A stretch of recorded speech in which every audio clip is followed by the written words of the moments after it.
হুম, বাসে উঠে পড়েছিস? বাস স্ট্যান্ডে নেমে দেখবি ডান পাশে একটা মিষ্টির দোকান পড়বে, ঠিক তার পাশের গলিটা দিয়ে চলে আসবে, শেষ বাড়িটা লাগছে।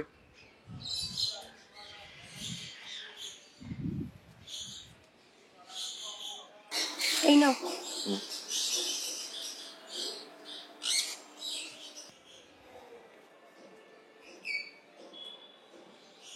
আজকে আমি অফিস যাব না, বুঝলে? কেন? আমার এক বন্ধু আসবে আমার সঙ্গে দেখা করতে। বন্ধু? কে, রাজদীপ? অমল, অমলকান্ত। অমল? এর নাম তো শুনিনি কোনোদিন। শোনোনি কারণ যোগাযোগটাই ছিল না। মানে? অমল ছোটবেলায় আমার সঙ্গে স্কুলে পড়তো, তবে ও আমাদের মতো ছিল না, জানো, খুব আনমনা ছিল। সারাক্ষণ জানলা দিয়ে বাইরের দিকে চেয়ে দেখতো, কে জানে। খুব ভালো ছবি আঁকতো, তবে পড়াশোনা একদমই ফালতু। তারপর হঠাৎই একদিন স্কুল ছেড়ে সেই যে চলে গেল, তারপরে আর।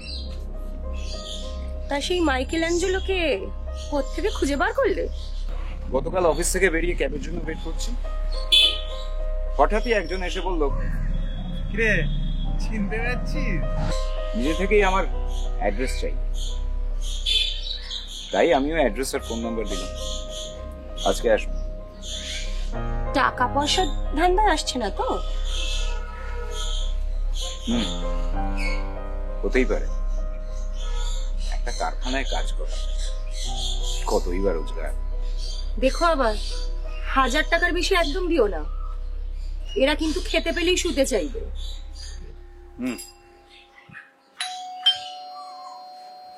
ওই এলো বোধ। শোনো, তুমি ওকে ছাদে নিয়ে এসো, হ্যাঁ? ঘরে বসানোর কোনো দরকার নেই।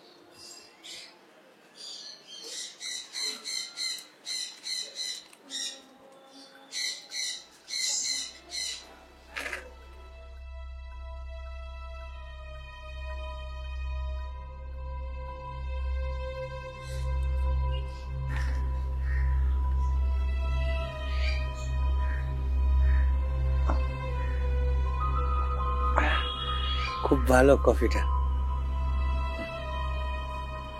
বৌদি কোথায় চাকরি করেন না? স্কুলে, school teacher, Rathinpur government high school. আচ্ছা, রথিনপুর মানে ওই বরতলার কাছে? হ্যাঁ হ্যাঁ, শুনেছি, ভালো বেশ। তুই তো সফটওয়্যার ইঞ্জিনিয়ার। হ্যাঁ কি হলো? হ্যাঁ, তুই ছোটবেলা থেকে ডাক্তার হতে চাইতিস না? সব চাওয়া পাওয়া কি জীবনের একসঙ্গে পূরণ হয়? তা ঠিক। অবশ্য আমি কিন্তু এখনো যথেষ্ট হ্যান্ডসাম স্যালারি ড্র করি, তাই আক্ষেপের কোনো জায়গায় নেই। তোর খবর বল। সেই ক্লাস 7 না 8 এ ফেল করে স্কুল ছাড়লি, তারপর তো আর কোনো পাত্তাই নেই। আমার আর কি, অভাবের সংসার। তোর বাবা হঠাৎ চলে গেল, ব্যাস কাজে লেগে পড়লি। আর ছবি আঁকা? হ্যাঁ, তোর মনে আছে কতদিনকার কথা? একটা কথা বলবো? হ্যাঁ, কিছু মনে করিনি তো? বল। সিগারেট খাওয়ানো। শিওর। আচ্ছা, পাখি আছে না? নে। বাবা, ক্লাসিক। ধর। বিড়ি খাওয়া পেট সইবে তো? সইবে সইবে, সব সইবে। এনে ধর। ভালো।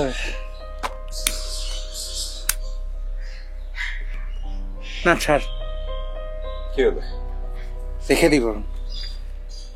এসব তো আর রোজ জোটে না ভাই। বিয়েটা করলি না? কি বিয়ে? পাগল নাকি? কে বিয়ে করবে আমার? আমি কি আর তোদের মতন? আমি মা দুজনের বেশ ভালোই চলে যাচ্ছে রে। এই তো আমফান এলো, আমফানের ঝড়ে পুরো একদম বাড়ির চালটা উড়ে গেল। 7 দিন চাল ছাড়া ছিলাম আমি মা। তখন আমার লকডাউন চলছে, খুব চাপ, হাতে একটা পয়সা করে নেই। পাড়ার দাদা, পার্টির নেতা, কেউ তো কোনো সাহায্য করলো না। না খেয়ে দিয়ে মরে যাচ্ছিলাম পুরো একদম। শেষমেশ ওই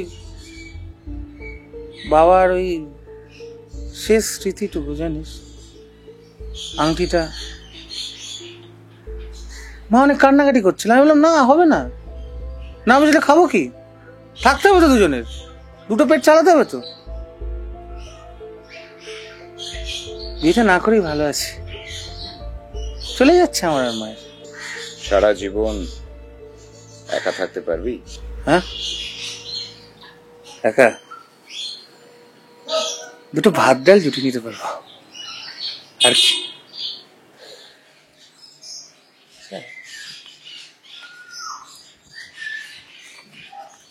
না ধর মানে ধর, কেন? হ্যাঁ, পাগল নাকি? তুই কি ভাবছিস যে আমি তোর কাছে টাকা চাইবার জন্য এসছি? না মানে তোর সাথে আমার এতদিন বাদে দেখা হলো, আড্ডা, কফি, ক্লাসিক দিলি, ঠিক ছিল তো, ভালো লাগলো। ঠিক আছে, কিন্তু জীবনে তো টাকার প্রয়োজন আছে। রাখতো তোর কাছে টাকাটা, আমি একটা জিনিস দিচ্ছি সেটা দেয়। তো সেদিন দেখা হলো, তো বাড়িতে গিয়ে আরে ইবিজিবি এঁকে দিয়েছি। জানি না তোর ভাল লাগবে কিনা অবশ্য, অনেকটা অনেকদিন বাদে করছি তো। দেখতো এটা অনেকটা ছোবরাটা একই লাগছে, জানিস তো। গরিবের না সব হয় হবেই থাকতেন। আমি তো রোদ্দুর হতে চেয়েছিলাম, শালা কখন মেঘ হয়ে উড়ে বেরিয়ে গেল।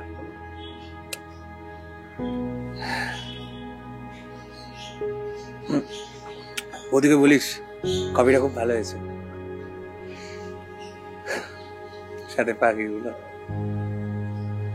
আজ উঠি তাহলে।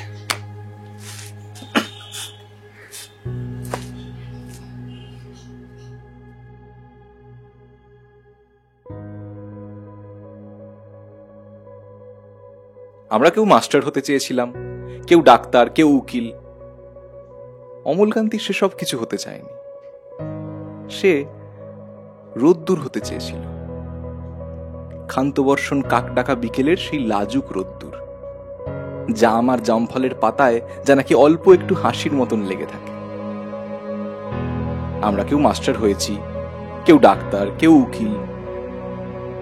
অমলকান্তি রোদ্দুর হতে পারেনি। সে এখন অন্ধকার একটা ছাপাখানায় কাজ করে। মাঝে মাঝে আমার সঙ্গে দেখা করতে আসে, চা খায়, এটা ওটা গল্প করে, তারপর বলে উঠি তাহলে। আমি ওকে দরজা পর্যন্ত এগিয়ে দিয়ে আসি। আমাদের মধ্যে যে এখন মাস্টারি করে, অনায়াসে সে ডাক্তার হতে পারত। যে ডাক্তার হতে চেয়েছিল, উকিল হলে তার এমন কিছু ক্ষতি হতো না। অথচ সকলেরই ইচ্ছে পূরণ হলো, এক অমলকান্তি ছাড়া। অমলকান্তি রোদ্দুর হতে পারেনি। সেই অমলকান্তি রোদ্দুরের কথা ভাবতে ভাবতে যে একদিন রোদ্দুর হতে চেয়েছিল।